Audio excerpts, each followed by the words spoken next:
Olá, queridos, graça e paz. Confesso que estou com muita saudade de vocês, saudade de estar com a igreja, saudade das minhas crianças. Eu tenho mandado algumas mensagens via WhatsApp para vocês, para alguns de vocês pelo menos, mas ainda não tinha parado para mandar uma mensagem que eu quero fazer agora com vocês. E pensando nesse tempo diferente que nós estamos vivendo, eu queria que vocês acompanhassem uma leitura que vou fazer, que vai ser para o nosso tempo pequeno juntos nesse momento. Gênesis capítulo 7, versos 11 em diante diz assim: No dia em que Noé completou 600 anos, 1 mês e 17 dias, nesse mesmo dia todas as fontes das grandes profundezas jorraram, e as comportas do céu se abriram, e a chuva caiu sobre a terra 40 dias e 40 noites. Naquele mesmo dia, Noé e seus filhos, Sem, Cão e Jafé, com sua mulher e com as mulheres de seus filhos, entraram na arca. E ainda o 8, 14 e 15, que diz assim: No 27º dia do segundo mês, a terra estava completamente seca. Então disse Deus a Noé: Saia da arca, você e a sua mulher, seus filhos e as mulheres deles. Bom, queridos, o que tem a ver Noé com você e comigo e a situação que nós estamos vivendo? Bom, Noé também, assim como você e como eu, ele ficou recluso, ele ficou em quarentena. A nossa quarentena está aí em torno de 17 dias, não é? Noé, naquela época, só quando Deus fechou a porta da arca, passou a chover por 40 dias e 40 noites. Depois que a água cessou, eles ficaram um bom tempo aguardando que Deus abrisse a porta da arca para que eles pudessem sair. Do total, eles ficaram presos dentro daquela arca por longos 370 dias. Pense você naquilo que Noé e sua família ficaram fazendo por 370 dias. 370 dias. O que eles ficaram fazendo, o que eles pensaram, o que passou por eles. Tome por base aquilo que você está falando, pensando e fazendo nos seus 17 dias de reclusão. Eu sei que não tem sido fácil você passar por esse tempo. Lembre que naquele tempo não tinha TV a cabo, não tinha TV aberta, não tinha Netflix, não tinha WhatsApp, não tinha nada, nem telefone. Então, eles não tinham muitas coisas que nós temos hoje. Agora, por que veio aquela situação sobre a terra naquele período? Por que veio aquela mortandade toda que assolou a terra de então? Nós encontramos isso lá em Gênesis 6, verso 5, diz assim: O Senhor viu que a perversidade do homem tinha aumentado na terra, e todas as inclinações do pensamento do seu coração era sempre somente para o mal. Então o Senhor arrependeu-se de ter feito o homem sobre a terra. Isso condoeu-lhe o coração. Disse o Senhor: Farei desaparecer da face da terra o homem que criei, os homens e também os animais, grandes e pequenos, e as aves dos céus. Arrependo-me de ter feito o homem.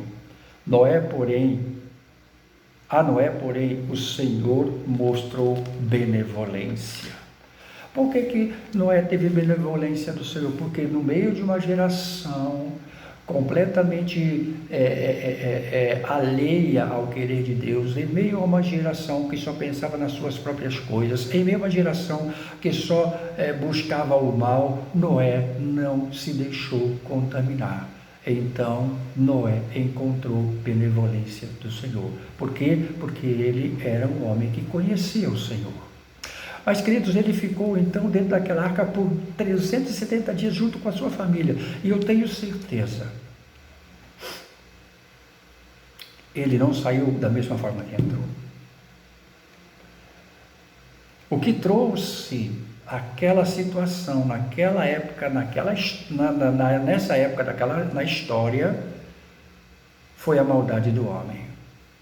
E o que você acha que tem trazido os problemas que nós estamos enfrentando no mundo de hoje?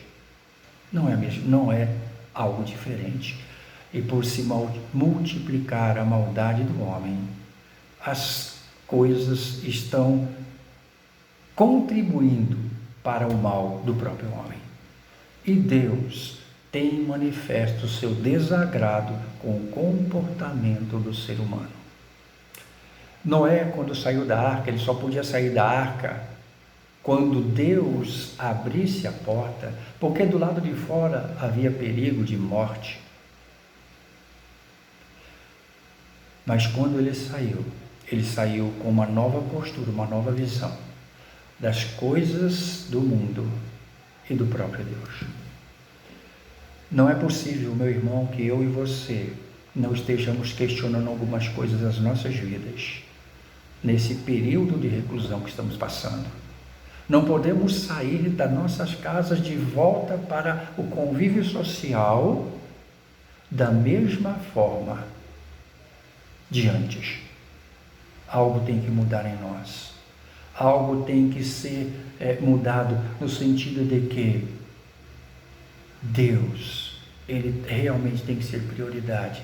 Nós precisamos aprender juntos a abrir mão de coisas em benefício do nosso próximo, amar verdadeiramente o nosso próximo, se importar com ele e, sobretudo, amar a Deus sobre todas as coisas, colocar em Deus a nossa esperança. Talvez você esteja hoje em reclusão, desesperado com o dia de amanhã, pensando no dia de amanhã, o que vai fazer, quando vai fazer.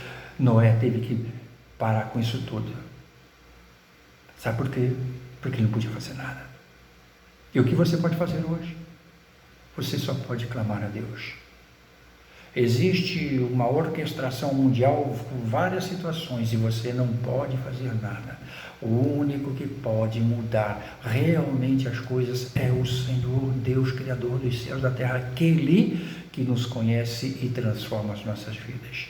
Então, meu querido, minha querida, o texto nos mostra, seguindo, que quando Noé saiu da arca, lá no capítulo 8,